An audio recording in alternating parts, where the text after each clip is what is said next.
Hey CRNAs, you are tuned into our CRNA Money Focus channel where we delve into everything that makes your profession so unique. And that often includes the intimidating world of taxes.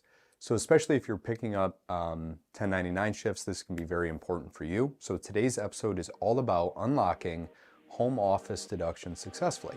So grab a cup of coffee and let's get into it.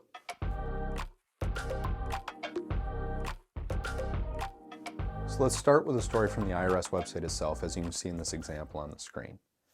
So meet Paul. He's a self-employed CRNA like many of you watching this, and he's hustling between 3 local hospitals, but there's a twist. Although one hospital offers him an office space, he rarely uses it. Instead, Paul's command center is his home office. It's where he coordinates schedules, he prepares for procedures, he manages his cash flow, he keeps up with continuing education, and he stays updated with medical literature. It really isn't any room, it's his exclusive workspace, which we're going to talk about the importance of that here in a second. Now, for the juicy part. Paul's home office is a deduction goldmine. So let's dive a little bit deeper. You can picture a desk cluttered with patient files. We've got a laptop open with a calendar filled with his schedule, a bookshelf behind him lined with medical journals and different CME materials. It's here that Paul spends hours. He coordinates with staff, he prepares for upcoming surgeries, he handles the complex web of CE by staying on top of the latest anesthesia and medical research. This room is dedicated solely to Paul's work as a CRNA. So the reason I go so in depth with those examples is because it's important to ask what makes Paul's home office eligible for tax deductions. It boils down to 2 key criteria: exclusive and regular use, and being the principal place of business. So for Paul, and potentially many of you, the home office is more than just a workspace. It's where the bulk of your administrative tasks are going to happen. It's crucial to understand that it's not just about having a home office, it's also about how you use it. So let's unpack the exclusive use aspect. This means that the space must be used only for work-related activities. It can't double as a weekend hobby room or a guest bedroom with literally a bed in the room. The IRS is very strict about this. The space has got to be dedicated solely to your CRNA activities. Regular use is equally important. This doesn't mean that you need to be in your home office 9 to 5 Monday to Friday, which isn't even possible. You can't administer anesthesia over Zoom, but it should be a consistent and integral part of your work routine. And as for being the principal place of business, this is where you manage most of your administrative and non-clinical tasks. It's your clinical tasks. It's your operational headquarters. So let's get into the meat and potatoes of this video. While you're probably all here, let's talk about what you can actually deduct. Expenses are going to fall into 3 different categories: direct, indirect, and unrelated.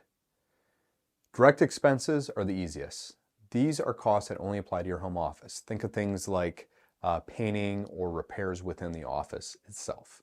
These are generally 100% fully deductible, and you should pay for these directly from your business checking or your business credit card because they're 100% deductible.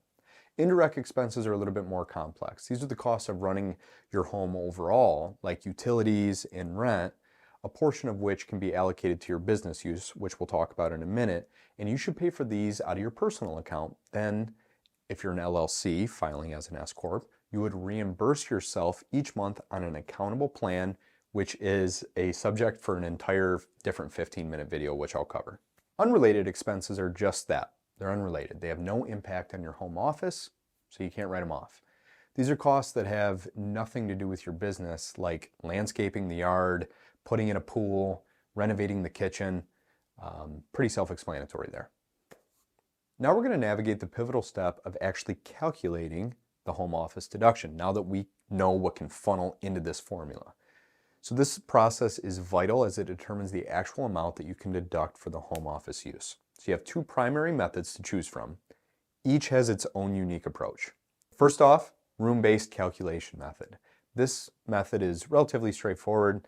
Here, you're basically going to calculate the deduction based on the number of rooms in your home used for business activities compared to the total number of rooms. So for instance, Let's say you have a house with 8 rooms and one of those is used exclusively as your home office. Your deduction would be 1/8 of your eligible expenses, equating to 12.5%. It's not rocket science. This method can be particularly beneficial if the room used to compare your home office is comparable in size to other rooms in your home. Number 2, we have the square footage calculation method. This is going to focus on the actual area used for business purposes. You determine the deduction by comparing the square footage of the office to your overall home. Again, not rocket science.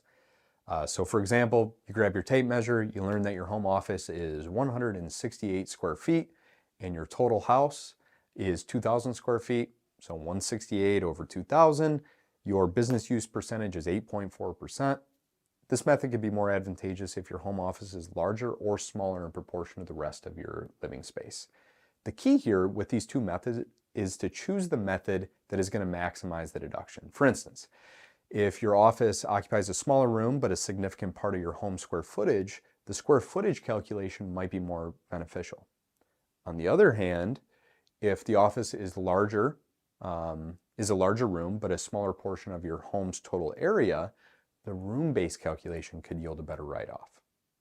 So in addition to these two traditional calculation methods, there's a streamline option that the IRS introduced about 10 years ago, all the way back in 2013. They call it the Simplified Square Footage Method, and it's just that. It's designed to make the process easier and a lot less paperwork intensive for you. So here's how it works. You're basically going to multiply the square footage of your home by the IRS's set rate. So as of the latest guidelines, the rate was $5 per square foot. However, you got to know that there's a cap to consider. You can only use it up to 300 square feet. So again, for an example, let's say your home office is 150 square feet. If you use the simplified method, you can calculate the deduction, 150 times 5, you get a $750 deduction. Straightforward, requires fewer calculations, less documentation than those other two methods. So it's important to note that these deductions have limits. They're capped by your home-based business income. Basically, you can't use these deductions to create a business loss and offset other income. In a word of caution, you should avoid double dipping. If you're deducting expenses as business costs, they can't be claimed again as a personal deduction if you itemize on the Schedule A of your personal return. Can't double dip. So let's shift gears and talk about a related yet often misunderstood aspect of home office deductions, mileage. So while the home office deduction, it's definitely beneficial, it's important to temper expectations regarding the potential financial impact. The deduction you get from a home office expenses like insurance, utilities, maintenance, after accounting for property taxes and mortgage interest, sounds like a lot, but it might not be as substantial as you would hope. In many cases, these deductions may only add up to a few $100s in tax savings, which is helpful. It's better in your pocket than Uncle Sam's, but perhaps not the large windfall that you might anticipate. So let's use an example. You add up all those things, you have 15 grand in home expenses, your home office use is 10%. You can only write off $1,500 against your income. If you're paying 25% in taxes, that would only be $375 in tax savings. Again, better in your pockets, but a lot of hoops to jump through. But there's a significant advantage that often goes unnoticed: the impact of mileage deductions. This is where the real tax-saving magic happens for CRNAs like you. So with the designated home office, what would normally be considered non-deductible commuting miles suddenly transform into deductible business miles. You walk down the stairs, you have now commuted to your office. Everything from your office to different things are now deductible. So here's the main point with this. If you don't have a home office, the IRS is going to view your travel to hospitals or clinics as commuting, which is a non-deductible expense. However, when you establish a home office as your primary place of business, those travel miles suddenly become deductible business expenses. That shift alone can be huge. It can lead to substantial tax savings, especially considering the amount of travel that CRNAs often undertake, especially if you're driving farther to pick up a more lucrative 1099 gig. The mileage deduction recognizes the distance that you're going to cover for work beyond just the confines of your home office. So you commute to your home office and then you're actually traveling to a 1099 gig. Now, to make the most of this deduction, it's very important to maintain accurate records of your business travel. So documenting the miles traveled, the purpose of each trip, and the destination are all going to be key to claiming the deduction effectively. If you get audited, the IRS is going to come for the receipts.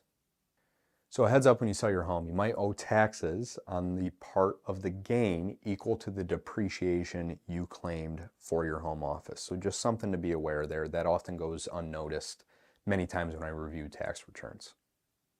And again, keep meticulous records. The IRS values documentation, and it's your best defense in the case of an audit. They're not going to play around. They're going to want receipts if you're taking a write-off. So for more details, check out IRS Publications 587, 523, and when in doubt, can't stress it enough, consult a good tax professional. So there you have it, CRNAs. With a bit of knowledge and some careful planning, your home can be more than just a living space. It can be a tax-saving haven. So again, if you found this video helpful, don't forget to hit that like button, subscribe button for more CRNA money-focused content. Would love it if you share it with a few of your colleagues as well. Until next time, stay on point. Once again, I'm Ben Barnhart, and I'm the founder of On Point CRNA and Barnhart Wealth Management.